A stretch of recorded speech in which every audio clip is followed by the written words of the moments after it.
Good morning! Hallelujah! At kami ng Diyos sa ating mga kapatid sa Tanay Rizal. Tunay nga pong karoon po sila ng 13th year ng kanilang anniversary. Tayo po ay na-bless sa kanila. No? Hindi lang po sila na-bless sa amin, higit kami na-bless sa buhay ng ating mga kapatid na kung saan po ay sila ay nagpapatuloy sa kanilang kaugnayan sa Panginoon at ganoon din sa kaugnayan po natin dahil nai-advise din po natin sa mga kapatid natin doon na meron ng malapit church na doon ay doon na lang sila mag-attend. No? Doon na lang sila magpatuloy sa gawain ng Panginoon. Pero ayaw po nila. Gusto nila magpatuloy po sila sa ating kaugnayan bilang tayo po ay CFSM Amen. Kaya puri ng Diyos sa bagay na yun, ang kanila pong pinapahalagahan ang ating pong ugnayan at ating relasyon sa kanila sa kabila ng sila po ay malayo sa atin. Okay? So, one time, minsan po sana, minsan, araw, ay makapunta po kayo doon, ma-realize nyo po yung cell group nyo, tayo po ay lalakbay ng 4 na ilog. Pero nakasakay po kayo. Hindi kayo maglalaka. Alright, so nagiging tourist spot na yun. Ang lugar na yun, ang daming mga turista na namin nakikita na nagmamountain hiking and then mga falls ay nadidiscover po ngayon tinay-tanay sa pinakasulok na lugar na kung saan ay kami po ay naliligo din sa ilog. Talaga naman po. Kaya kami po ay kumandang lalaki. Ulitin po kami na sa ilog na napakalinaw, talagang fresh na fresh po ang ating pong lugar po. Napakaganda. Tsaka itong mga lamok ay nilakaw ang liki. Di ba ganda po kayo? Kaya mga dalawa po kasi naman yun. Kapag nagdidilim na, yung mga lamok ay talagang umaatake. Okay? At gusto-gusto nyo po yung balat natin dahil maraming cholesterol. Doon magulay, kinakain niya. Right? So, yung ating pong form, mas maganda po mapilak na ngayon para po may update tayo next Sunday kung ilan na po square meter ang naipilin natin. No? Dahil 1,000 po yung ating first week natin. So, much better na bago tayo umalis ay mapilan na lang po natin. No? Para may update tayo next Sunday. So kung pinag-isabi niyo yung others, 100 square meter pwede na, no? Kung others. So, kasi baka nag-iisip kayo, 150. So 100 na muna ang ilagay niyo, no? Alright? So, pwede na po yun. No? So, dagdag na lang natin. Exactly. Okay, kung 50 naman ang pinag-iisipan niyo, medyo yung nagdo-double na kayo 40 square meter, gawin na muna natin 40 na yun. So 40 na yun, tapos next Sunday, kung napag-isipan na ilagay na sa Holy Spirit, so gawin yung 50 next Sunday. Para hindi kayo gano'n nahihirapan. Advice lang po ito sa bawat isa. Amen? Okay? Mga estudyante, no? Pwede rin sila sumali, no? That is only 2,750. Be part, walang pinipiling edad, walang pinipiling financial status ang bagay dito. So we are so excited sa lote. But I am more excited, hindi akong excited kung anong pwedeng gawin ng Diyos sa buhay natin. That is the real thing, no? Na is out of our weaknesses, sabi nga, His grace is sufficient. Kung kailan ako mahina, doon ako malakas. Right? So when I'm poor, then I am rich. Alright? So, yun po, doon tayo higit na excited na sa panahon natin ng pangangailangan, lalo ng mga leaders natin na pupunta tayo ng Palawan. Ba't sumabay? Sana hindi na sumabay. Pero it's an opportunity, amen? Privilege for us na on our, hindi tayo, kahit isipin natin na hindi natin tayo compute, talagang kulang. No? Kaya dito ay pagkakataon natin, magdepende tayo sa Panginoon na yun. You are desperate sa ating Panginoon, out of us, talagang walang-wala tayo. But because of the grace of God, the sufficiency, no, sa buhay natin, no? Kung saan si Paul ay talagang matindi ang kanyang naranasan na persecution, no? Matindi ang kanyang naranasan na umuusik sa kanyang pangaral ng mabuti balita, the gospel. Pero sabi na ay 3 beses siya nanalangin na alisin yung kanyang nararamdaman na sakit. No, hindi sakit sa mata, no? Hindi sakit na cancer, kundi yung persecution. Dahil may damdamin din si Paul. 3 times he prayed. But the Lord said, "My grace is sufficient." So anumang persecution na kanyang naranasan, ay nandoon ang biyaya ng Panginoon para sa ganun po, ay ito ay mapagtagumpayan niya. Right? Kaya doon tayo mas excited kung paano kumilos ang Diyos. Hindi yung basta nagbigay ka na lang. At least na ibigay mo yung part mo, no? Eh, ayaw ng Diyos yun. Gusto ng Diyos ay maranasan mo siya. Alright? Maranasan mo siya sa buhay mo na tunay nga po, you will be a witness. Na masasabi mo ng ang Panginoon ay siya ang tunay na daan, katotohanan at ang buhay. Right? Hindi lang doon sa langit na pupunta ka ng langit at hindi ka pupunta ng impyerno, kundi maranasan mo siya mismo. Because salvation is not living forever. Hindi ganun ang salvation. Na ikaw ay habang buhay na mabubuhay. Hindi ganun ang salvation. Because Satan live forever. Si Satanas ay mabubuhay din siya walang hanggan. No? Habang buhay siya mabubuhay. Ganon din si Satanas, ganon din ang mga mamamatay tao, no? Si Hitler. Habang buhay din siya mabubuhay. So, that is not salvation, living forever. Salvation is relationship with God. Knowing Him. No? Mararanasan natin siya, makikilala natin siya. Ang lubusan, and the more we understand Him, the more we know Him, hindi na knowledge, but understanding na makikita mo sa puso mo. No? Mabubuhay ka. No? Kung ano ang laman ng puso mo, ganun nabubuhay tao. Nabubuhay tao kung ano ang laman ng kanyang puso. Kaya ang Panginoon ay gusto niya, mabuhay tayo sa Kanya. That's why He is the way, the truth, and the life. Hindi pwedeng mangyari ang isang bagay na hindi nabuhay sa puso mo. Kaya lamang nagawa mo yan, kaya mo lang naisip yan, ay dahil yan ay nakita mo sa puso mo. Kaya nangyari. Kaya gusto ng Panginoon, huwag tayong mabuhay sa mga nakasanayan na natin. Kundi ang gusto ng Panginoon ay mabuhay tayo sa Kanya. He lives in us. We are now the temple. The glory of God is in us. Alright? At yun ang maging motivation natin.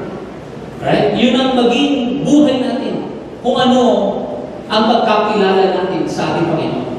Kaya ang ating pag-aaral sa Hebrew chapter 13, na tayo po ay nagbigay ng emphasis sa mga ilang talata. At dito po tayo haalusdan ako sa Hebrew chapter 13, verse 15. Alright? Kaya dahil tayong mag-alay ng papuri bilang handog sa Diyos sa pamamagitan ni Jesus. Alright? Papuring nagpapahayag ng ating pagkakilala sa Kanyang pangalan. Right? Amen? In verse 16, at huwag nating kaligtaan ang paggawa ng mabuti. Right? At ang pagtulong sa kapwa. Sapagkat yan ang alay na kinalulugdan ng Diyos. So yung ating pong paghahandog, sacrifice of praise. We bring a sacrifice of praise. So in the Old Testament, before that verse 15, ay pinakita ng talata o kabana o kapitulo nito, ang mga nasa Old Testament ay nagsasacrifice sila ng hayop. At sa kanilang pagsasacrifice ng hayop, ayun ay pagkilala sa darating ni Jesus. O hindi yung action na ginagawa nila. Sa Isaiah, makikita natin doon, hindi naging mabangong sa umyo ang kanilang ginagawa paghahandog dahil wala ang puso nila. Kaya ang Panginoon ay hindi siya tumitingin sa handog, kundi tumitingin siya sa puso. Ano ang dahilan kung bakit sila naghahandog? Ang dahilan ng kanilang paghahandog ay yung kinikilala nila na darating si Jesus na tagapagligtas na siyang magbabayad ng kasalanan ng buong sanlibutan. So yung ginagawa nilang paghahandog ay anino lamang sa darating. At ang kanilang paghahandog ay yun ay pagkilala sa gagawin ni Jesus. Hindi yung sila'y nagmamalaki sa gagawin nila. At yun ay nangyari na. Nawala yung puso nila, nawala yung pagkilala nila sa Panginoon kung bakit nila ginagawa, kundi ang kinikilala ng bansang Israel ay yung ginagawa nila. Naging self-righteous sila. Kaya hindi naging mabangong sa Panginoon. Kaya nga po sa talata nito, sabi niya, ari naman na nasa New Testament, nasa ilalim ng bagong tipan ng Diyos, hindi na tayo maghahandog ng hayop kasi dumating na yung animo ng hayop at yan si Jesus. Kaya ang ating iahandog at iaalay sa Kanya ay yung papuri sa Kanyang papuri sa pagkilala natin sa Kanyang pangalan. Amen. Yun ang ating ngayong gagawin dapat. Na tayo ay maghahandog ng papuri sa Diyos kung paano natin kilala ang ating Diyos. Alright? Hindi yung pagtaas ng kamay, hindi yung pagpapalakpak. Na yun ang basihan natin ng papuri sa Panginoon.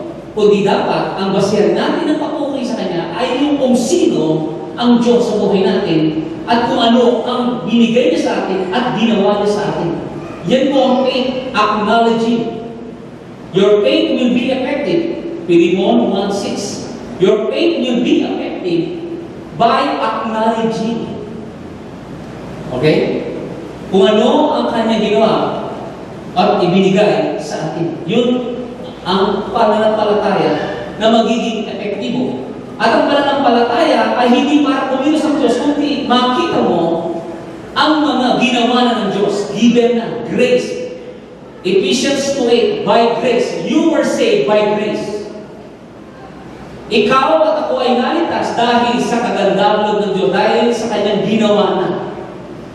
Okay? Through faith, sa pamamagitan ng pananampalataya, ibig sabihin, yung nandyan na, ay na-receive mo through faith. Okay? Sa pamamagitan ng pananampalataya, hindi dahil sa pananampalataya, ang Diyos ang kikilos, hindi po. Ay, ang Diyos ay kikilos, hindi. Kundi, ang pananampalataya ay pagkilala sa Kanya na i-provide for you. Kaya ang salvation, ang pamatay ni Kristo, hindi pa lang mamamatay kapag kinilala mo siya, kundi kaya mo siya tinanggap, at dahil mo siya, kilala mo siya, dahil ginawa na niya noon pa man. It is already given. Kaya ikaw na lang ang inihintay, ang buong mundo na lang ang inihintay ng Diyos. Ni isa, ayaw ng Diyos na mapahama. Ang kailangan ng gawin ng tao ay kilalanin, and that is faith. At para makilala mo ang Panginoon sa pamamagitan ko ng salita ng Diyos. Kaya po, ganun po dapat ang ating maging kalalagayan sa pananampalataya. At ganito tayo dapat magpuri. Hindi yung gano'n ang gagawin natin na pagsamba. Hindi, kundi ano ang pagkakilala sa Panginoon, yan ang tunay na pagsamba sa Panginoon. At ang gawa ay bunga lamang dapat ng pagkakilala mo. Hindi basihan ang pagsamba mo sa Diyos sa pag-attend mo, sa pagbabasa ng Bible, sa panalangin. Hindi yan basihan para ikaw masabi mo, ikaw ay nagpupuri sa Diyos. Kundi ang mga bagay niya ay bunga lamang. Kaya kung patuloy mong kilala ang Panginoon, kung sino siya sa buhay mo, walang magpipilit sa iyong pumalakpak, kundi yan ay bunga lamang. Kaya kung hindi man tayo nagbabago, hindi man tayo nabibigatan tayo ng taas at malakpak, baka hindi mo pa siya lubos ang kakilala sa buhay mo. Alright? Amen? Kaya kung hindi tayo excited in attending the church, kung hindi tayo excited, yun po ay basis, pwede natin basihan na hindi natin palubos ang kilala ng Panginoon. Hindi yung ikaw ay dapat maging active every Sunday kailangan nandyan ka. Hindi po. Ang kailangan gawin natin ay kilalanin natin ang Panginoon. At ang pagiging aktibo ay bumalamang dapat. Do you understand? Bumalamang dapat. Kaya ang ayusin natin ay ang pagkilala sa Panginoon. Kaya kung hindi man tayo nakakadalo every Sunday, at kumisan, ang pinagmamalaki natin ay yung last Sunday, nagdagan naman ako. Last month, nagbigay naman ako ng 10%. Ang ipinagmamalaki natin ay yung ginawa natin. Are you with me? So, nag-iisip po tayo, we are focusing on ourselves. Wherein dapat, ang ipagmalaki natin ay ang Panginoon. Kaya kapag naipagmamalaki natin ang Panginoon, tayo ay nahihiya. No? Na kung saan ay tayo ay nanistira. Sabi nga ng binasa ni Sternoy, Cyrus was stirred up by the Lord. No? Ang hari nito ay he was moved by God. No? Kaya yung aking verse ay 2 Corinthians 5:14, ang sinasabi ko dito na I am constrained by the love of God. Alright? Kaya sa ating pong ginagawa ngayon, kung paano sa verse 16, no? Ang pagtulong sa kapwa ay huwag natin kalimutan. Yun ang verse 16. At ito rin daw ay nagiging kalugod-lugod sa Diyos. Kung titignan natin, within the text, yung paggawa mo, yun ay nagiging kalugod-lugod. Yung paggawa mo ng mabuti sa kapwa ay kalugod-lugod sa Diyos. Kung titignan natin sa verse, my dear brothers and sisters, when you interpret the Word of God, no, it's about Jesus. Alright? Because this is the Word of God. Ito ay salita ng Diyos. Kaya, bawat talata, si Jesus ang nagsasalita. Alright? Are you with me? Sa bawat talata, ito ay nakapatungkol kay Jesus. Hindi nakapatungkol sa gawa mo. Pero sabi ng Bible, no? Dahil sa pagtulong natin sa kapwa, ito ay isang alay na handog sa Diyos at siya ay nalulubag. Nasaan si Jesus dito? Kung titignan natin ang buong gospel, kaya nagagawa ng tao ito na tumulong sa kapwa at kalugod-lugod sa kanya. Listen, bakit? Dahil ang pagkilala kay Jesus, yun ang nagbibigay lugod sa kanya. At yung paggawa ng mabuti sa kapwa, yun ay bumalamang ng yung pagkilala sa Panginoon. Because without faith, it is impossible to please God. Naibigan mo natin? Ang Diyos ay masisiyahan lamang siya sa iyong pagkilala sa Kanya, hindi sa gawa mo. Kaya in James chapter 2, verse 25 o 24, ang sabi niya, Abraham was justified. Si Abraham ay napawalang sala dahil inihandog niya si Isaac. Yan ang sinasabi po ng James chapter 2. Si Rachel ay isang prostitute. Tama ba? Rachel ba yung sa 10 spice, kanyang spice. Rahab, no? Na isang prostitute, ay tinago niya yung spice na pinadala ni Joshua. Right? So, itinago niya, at ang sabi ng James chapter 2, dahil sa kanyang ginawa, siya ay napawalang sala.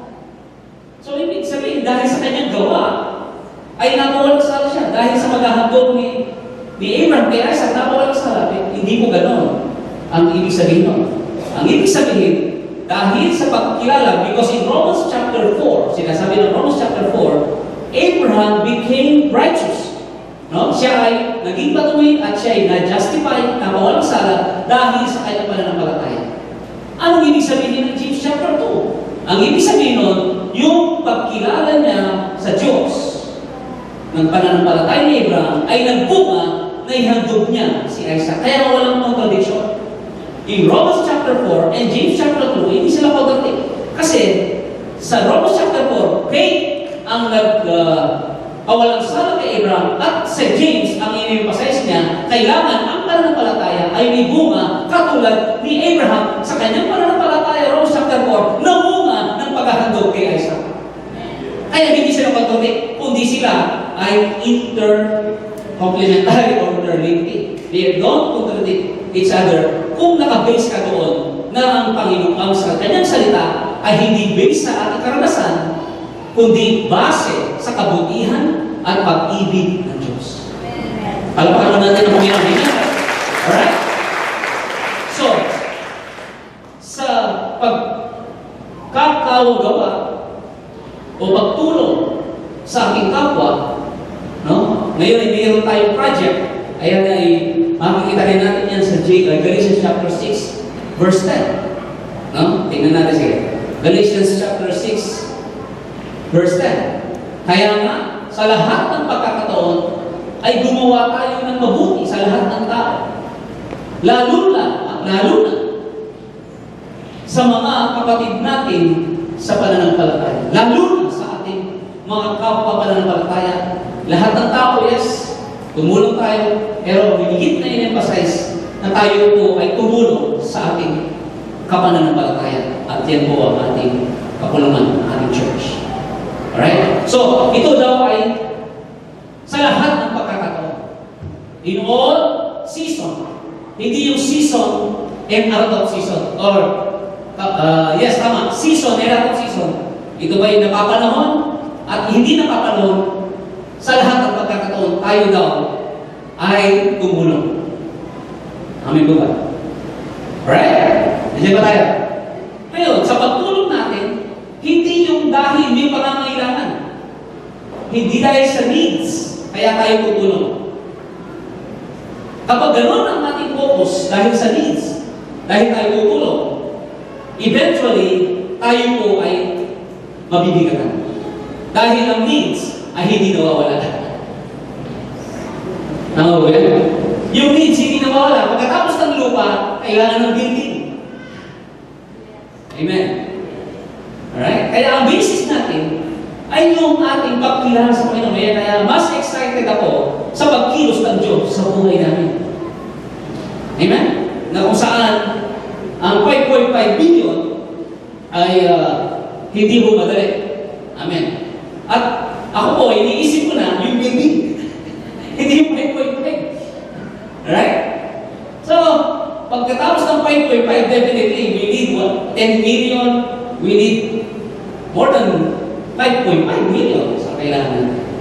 Kaya po, mga kapatid, sa pagtulong natin ngayon, ay kailangan ay bunga ng ating pagkakilala sa Panginoon. That's why, hindi yung pagbibigay natin ang excited tayo dahil mayroon ibabalik sa atin, kundi amen? Nalilimitahan ng Diyos Nalilimitahan, kundi excited, mas higit tayo excited kung paano kikilos ang Diyos na kung saan ay sa ating pagbibigay ay acknowledgement.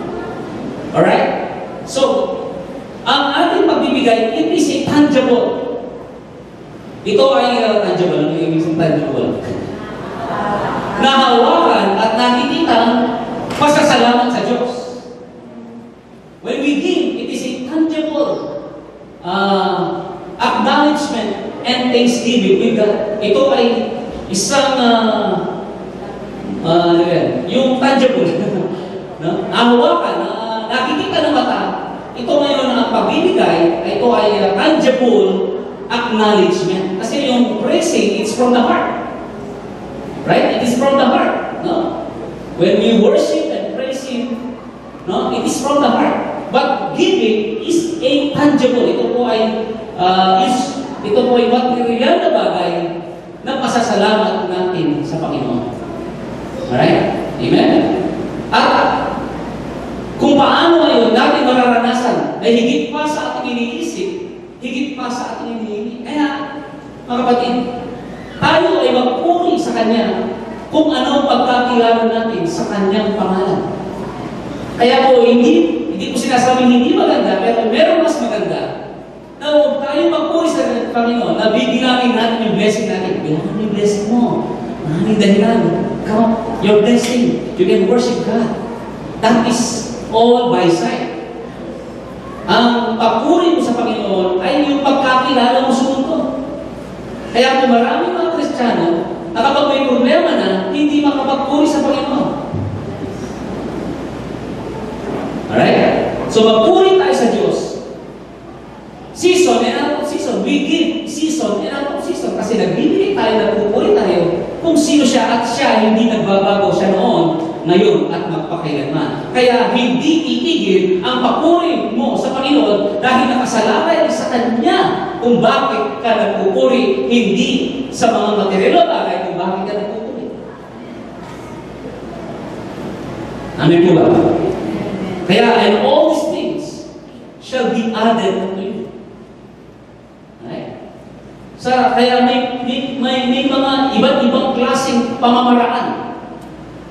May iba't ibang klaseng ugnayan at relasyon. Relasyon sa trabaho, relasyon sa negosyo, relasyon sa pag-aaral, relasyon sa pagtatanim. Kapag na-establish ang relasyon natin sa mga bagay nito, mayroong bunga.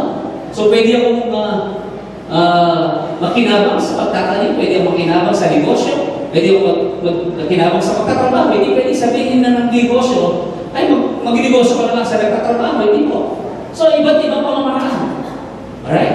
Kaya yung pamamaraan natin sa ugnayan natin sa Panginoon at naligtas tayo hindi sa pamamaraan ng tao. Tama po yan? Hindi sa ating sarili. So, kung ang pamamaraan ng Panginoon ay sa mamagitan ng pananampalataya sa salita ng Diyos, ano pa ang hindi kaya ibigay ng Panginoon? Tama po ba yun? Alright? Andiyan po ba tayo? So, yung nabanggit ko, simpleng ilaw lamang ay may nangyayari. No? Dahil sa pag-aaral, simpleng ilaw lang nagpapaliwanag sa dilim. Ngayon, ay dahil sa kaalaman, ito ay naggagamot na. So, simpleng ilaw, ito ay naggagamot na because of knowledge of laser beam.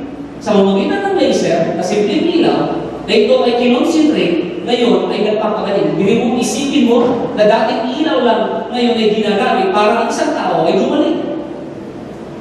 Tama mo ba? Alright? So, ang salita ng Panginoon, kung ang ilaw na yan, nalilikha ng Diyos, naliliwanag, no? Sa magitan ng concentration, di ba? Kapag meron kang glass at i-concentrate mo yung araw, ito ay nakakapag-create ng apoy. Di ba? So, how much more in our understanding before God? Sinasabi natin, imposible mangyari yan. Imposible. Because lack of understanding. Pero dahil sa continuous na pag-aaral, ang simpleng ilaw ay nanggagamot na yun. Ang salita ba ng Diyos, hindi pwede maggamot. Ang salita ba ng Diyos, hindi ka pwede pagpalain sa iyong kaugnayan sa Diyos. And all these things shall be added unto you. Kaya mga kapatid, let us focus on the higher ground, on the higher law. Amen? No. Kaya, kung mayroong democratic, mayroong communism. So, mayroong law. Mayroong pagbabago dahil batas yan.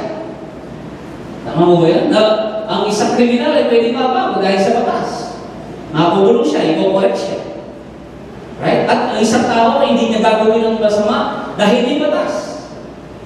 Pero tayo yun, hindi may batas. So, this is a higher ground, a higher law. Governed by His goodness. Governed by His love. Indeed, we are not governed by fear. We are not governed by money. Nauutusan mo ang tao, na mamanipulate mo ang tao dahil bibigyan mo siya ng pera. My great brothers and sisters, kapag ikaw ay tunay na may kaugnayan sa Panginoon, may pera, walang pera, may boss, walang boss, gagawin mo kung anong tama because you are governed by the goodness and the blessing of God in your life. Mas mataas na batas yun. Mas mataas na sistema yun. Amen? Kaya hindi mo ito pahapya-hapya lamang na kailangan natin ito. No? God is everything to us. He is all I need. Hindi yung kailangan mo ng batas. Higit pa nga sa batas ng tao, ang batas ng Diyos. Ang batas ng Diyos is Christ. The love of Christ. Alright? Amen. Hallelujah. So, basahin natin ang verse 1 to 10. Mga kapatid, kung may makagagawa ng kasalanan, Espiritu ang magtuwid sa Kanya. Gawin ninyo yon ng mahinahon. Alright? At maingat kayo. Baka kayo naman ang matukso. No? Contagious kasi po yan. No? Nakakahawa po. Ang isang taong, isang Kristiyano nanghihina, tapos hindi ka ganun matatag sa iyong pagkilala sa Panginoon, ay mahahawa ka. Contagious po yung gano'n. Kaya hinabitan po tayo ni Paul. Verse 2, magtulungan kayo sa pagdadala ng pasanin ng bawat isa. Sa gayong paraan, ito sinasabi ko, matutupad ninyo ang utos ni Kristo. And the command of God, the new commandment, no, is love one another. Alright? Andiyan ba tayo?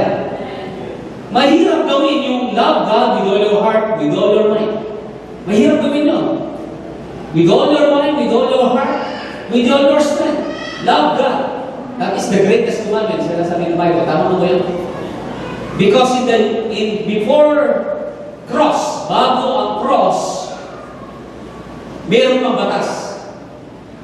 Alright? At hindi pa ganun kabihasa ang tao patungkol sa Panginoon. Hindi pa ganun alam. Kaya nga mga alagad ay pinagsasabihan din ng Panginoon. Alright? Amen. Love God.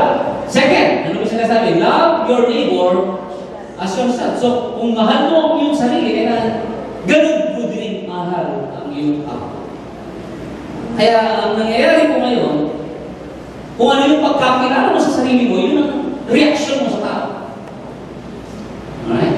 Kasi, halimbawa, mababa ang tingin mo sa sarili mo, mababa din ang tingin mo sa ibang tao. Kung ano yung tingin mo sa sarili mo, yun ang reaction mo. Kung ano yung kaya ka nagpo-condemn, naghahatol, dahil hinahatulog mo rin ang sarili mo. Kapag nagkamali ka, sinisisi mo ang sarili mo, tapos ikaw ay gusto mo mag-recover at gagawa ka ng paraan para maalis yung guilty feeling, para maalis yung condemnation. Nakabase ka sa sarili mo, nakabase ka sa pera, nakabase ka sa ano yung nasa iyo. Doon ka rin nagbibigay ng new benchmark. Ibig sabihin, yun ang basis mo. Right? Yun din ang basis natin. Kaya sige, punta mo tayo. Verse 3, dahil inaakala ninyong kayo'y, ayan, nakahihigit sa iba, subalit hindi naman. Dinadaya ninyo ang inyong sarili. Suriin ang bawat isa ang kanyang sarili. Alright? Magalak siya kung mabuti ang kanyang ginagawa. Huwag kanyang ihambing pa sa iyo o pa iyon sa gawa ng iba.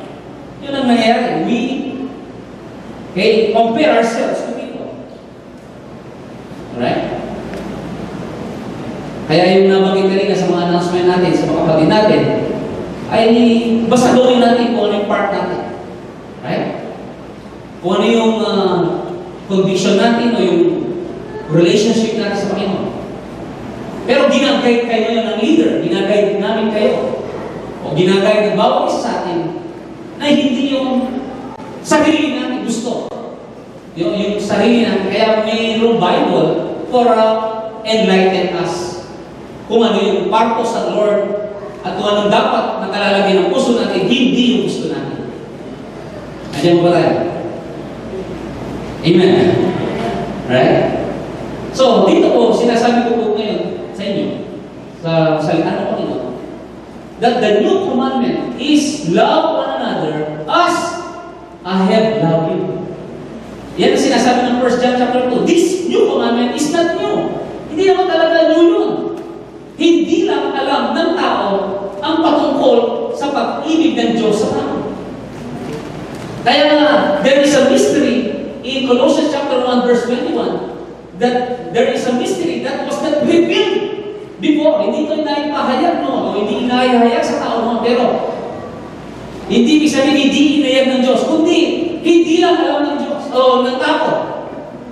Ano po yun? Colossians chapter 1 verse 27, that Jesus Christ is in you, the hope of glory. That's why the new commandment, as love one another, no? As I have loved you. So ang basis natin ngayon, hindi yung sarili natin. As I love my neighbor, no? Kung paano mo kakilala ang Panginoon at paano ka niya minahal, ganun na yun ang ihambing mo sa sarili mo kung paano mo mamamahalin at tutulungan ng iyong kapwa dahil ikaw ay nakaranas kung paano ka mahal ng Diyos. That's why I can do all things through Christ who strengthened me, not by might or by power. Amen. Hindi ako sa tao. Hindi ako sa tao magdidepende. Hebrew chapter 13. Ano ang magagawa ng tao? My confidence is in the Lord. And God said that God is my helper. Ano ang magagawa ng tao? Di ba? May magagawa o may gagamitin na instrumento ang Diyos. Hindi pwedeng walang instrumento ang Panginoon. Pwede ang uwa ay gamitin. Hindi kalapatin, okay, maganda, matamo sa ilong. Kahit uwa ay pwede gamitin ng Diyos.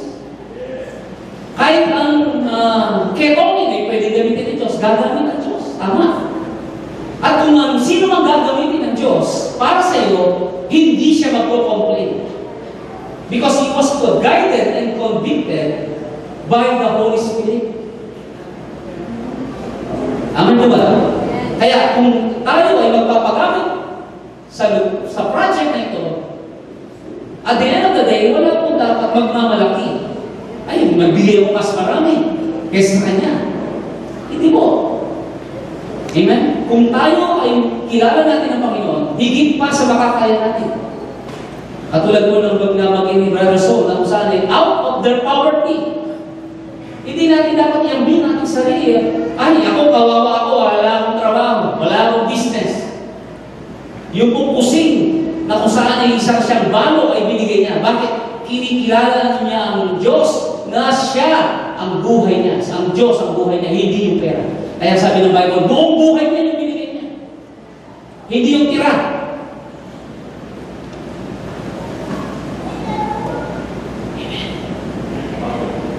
Hindi yung tira. Kaya kami po, this is now the challenge kung saan po noon hindi masyadong ma-emphasize dahil kanya-kanya nga po level ng faith. Baka po, in-emphasize ko noon na ibigay niyo yung bahay niyo, baka po, biglang may magbenta ng bahay, wala siyang bahay. But now, I believe that you are ready. Kaya hindi na tayo sa monetary. Amen. At kami po, ay binigay namin ang bahay namin at yung bahay namin walang pintura, nagkaroon kami ng bahay na may pintura. Yung bahay namin ay binigay namin sa church na walang kisame, ngayon yung bahay namin ay may kisame. Amen? Di ba? Hindi tayo malulugi. Hindi lang tayo sa monetary as we acknowledge God in our lives. Ang sabi nga ni Abraham, ako ay hindi tatanggap niyan. Sabi niya kay isang hari, di ba? Kundi ang gusto ko ay ako'y payamanin. Dahil yumaman ako dahil sa Diyos. Kaya maraming paraan kaya in our relationship with God. Amen. Hindi dapat natin iimitahan kung paano tayo makatatanggap ng blessing mula sa Panginoon. Right? At yung isang bagay na nangyari sa amin, yung ibinigay namin ng bahay namin, na-establish ko ang Vision Extend Pinnacle Resource Center. Na-establish. At hanggang ngayon, ang isang pinaka-layunin at purpose ng Vision Extend ay empower natin ang mga yun. Hanggang ngayon yung nangyayari. Isa sa mga bagay nito ay yung tayo po ay nagkaroon ng scholarship program. Amen. Lahat po na natapos natin ngayon sa ating scholarship program sa Vision Extend ay magaganda na po ang kanilang status. Amen. At sila po ngayon ay may boyfriend at girlfriend. Yun daw ang pinakamaganda. Ha? At nagpatuloy sila sa Panginoon. Hindi man po sila kasama natin sa church. Hindi naman natin sila kasama sa church.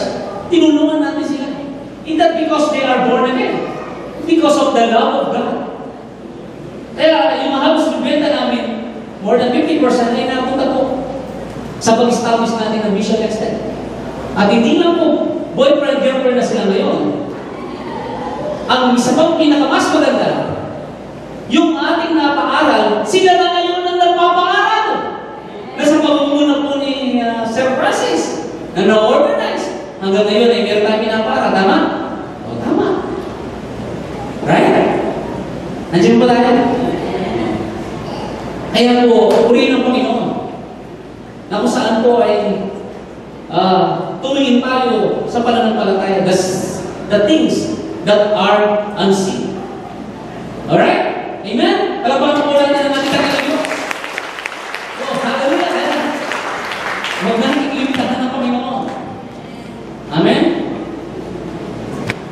At alam mo po, you have now the right foundation. No? I encourage you, no? Kung paano hikilos ang Panginoon sa buhay. Doon tayo higit na mas excited. Amen? And then, masasabi mo na siya ang dahilan kung bakit I am what I am. Wala kang may dadahilan na kung bakit ka nandyan. Hindi dahil sa sipag mo, hindi dahil sa tiyaga mo, hindi dahil sa kakayahan mo. Hindi, it is the guidance of the Holy Spirit. No? Na nasa iyo. Alright? Amen. Oh. Kaya, ang bawat isa, magalang tayo, kung magagawa natin mabuti, huwag natin i-compare. Kung meron tayo nagbigay na bahay o ano, hindi natin pagmamalaki yun. It is out of the goodness of God in your life. Amen?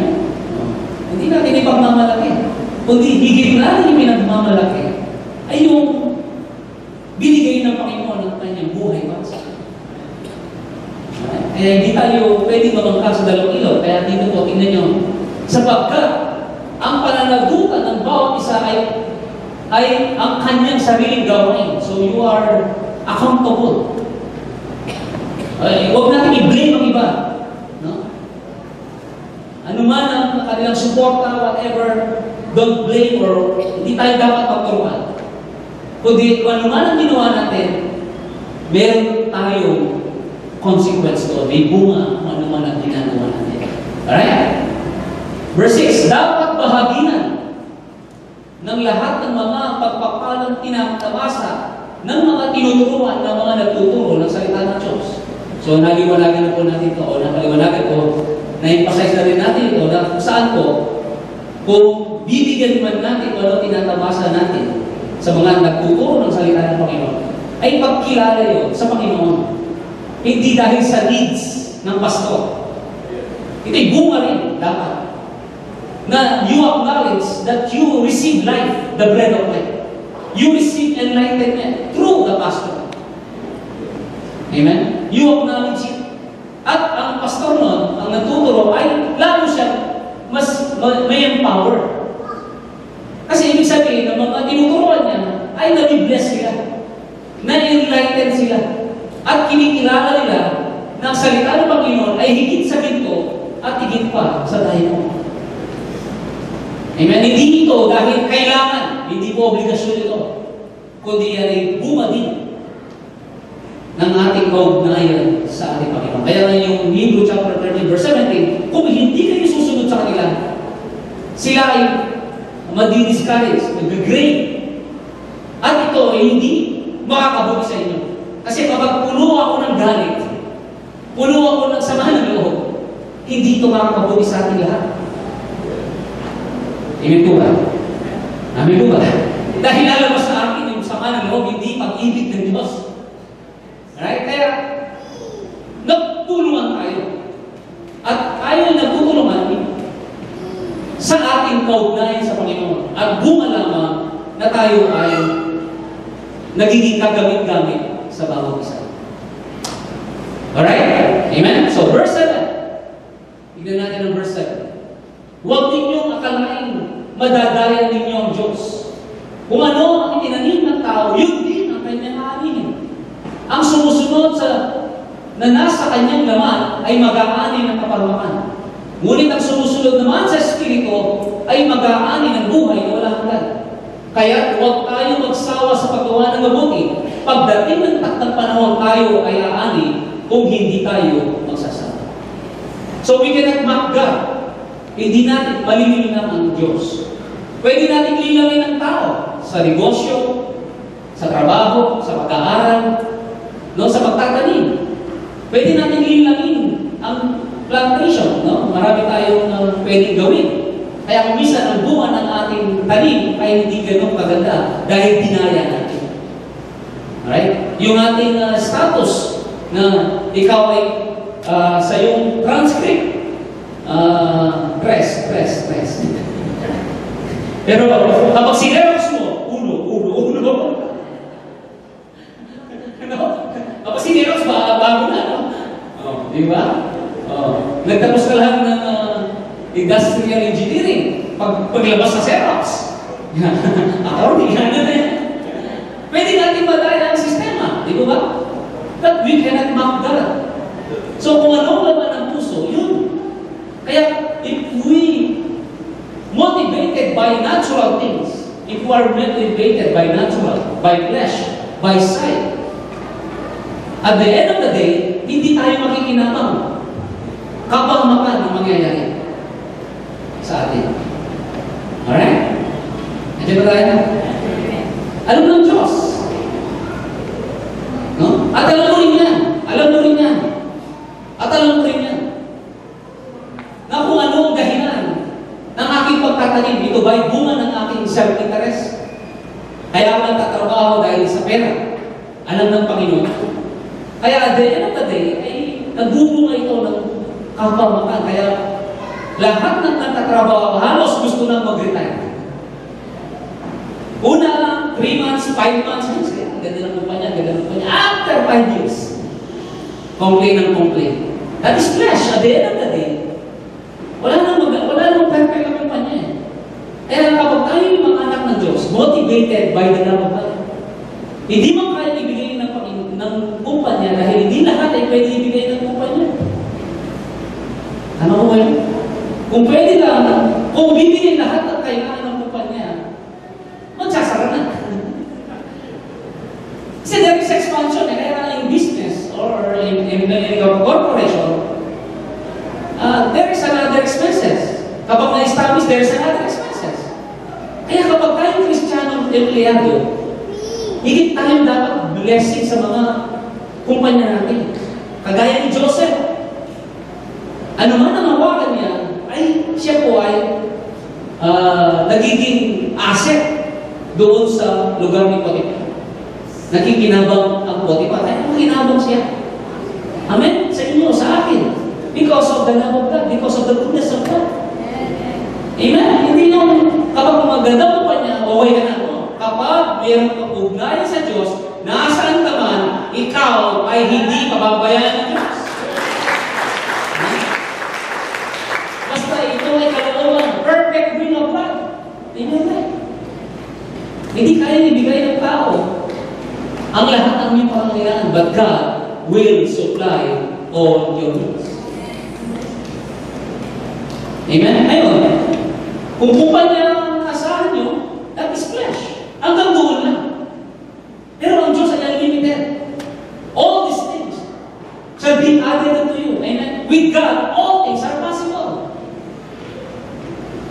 Amen? Kaya tulong-tulong po tayo, mga kapatid, na maranasan ng lubusan kung gaano kabuti ang Diyos. Hindi siya mabuti dahil mabait ka. No? Noon pa man ay siya mabuti na. Makasalanan ka man, hindi nagbabago ang Diyos. Kaya ikaw ang lumalayo, ako ang lumalayo kung tayo po ay nawawalan ng quality time sa ating Panginoon. Ang Diyos kailanman ay hindi nagbago sa iyo. He will remain faithful to you. Alright? Amen? Okay? Kaya kapag Espiritu ang dahilan, the Spirit, spiritual-minded is life and peace. Kaya kung spiritual ang ating kaisipan, ibig sabihin ng spiritual, it is the goodness, it is the blessing, it is the favor, it is the love of God. Then there is life and peace. May bunga na walang hanggan. Ibig sabihin na walang hanggan. Heaven, no? eternal life in John chapter 17 verse 3 is relationship with God. Amen? Magbubunga ito kung paano mo mararanasan ang Diyos. Buhay ng Diyos. He is a person. Hindi siya malayo. He is with you. Amen? Hallelujah. Heaven is not eternal o hindi siya insurance. Kapag namatay ka, doon mo lang mararanasan ang insurance. Kapag namatay ka, namatay ako, namatay yan, may insurance ka, may SS ka. Doon ang benefit. No! Habang buhay ka, ay pwede mong maranasan ang heaven today, tomorrow, and forever. That is salvation, hindi siya insurance. Amen. Hello? Ngayon, huwag daw tayo magsawa. Ito, dito natin interpret natin, ay paggawa ng mabuti mo. Verse 6, it's about the mind of the heart, the mind. It's about the law of Christ. Hindi yung gawa ka ng mabuti, no. Kundi, ang binabanggit dito, na huwag ka magsawa, ay yung you always meditate the goodness and the love of God. Na kung saan ay ninonurture mo, hanggang ikaw ay magkaroon ng intimacy with God, hindi knowledge, but intimacy with God. Huwag tayo magsawa sa pagtatanim ng salita ng Panginoon. Sa takdang panahon, there is a June season. Alright? There is a June season. June, no, na may bunga yan. Ito ay hindi man bukas, magbigay mo tayo ng June 1. No, huwag nyo na natin problema yan yung October. Amen? Na ano kaya ibibigay ko sa October? No. Because there is something. Amen? A product in June time. Ay tunay namin ito ay magbubunga sa buhay natin. Amen? Kaya, God is good. Amen po ba? Right? Kaya, ito po, huwag natin ayahan na tayo ay makagawa ng mabuti sa opportunity for us. Let's all stand. Let's pray. Lord,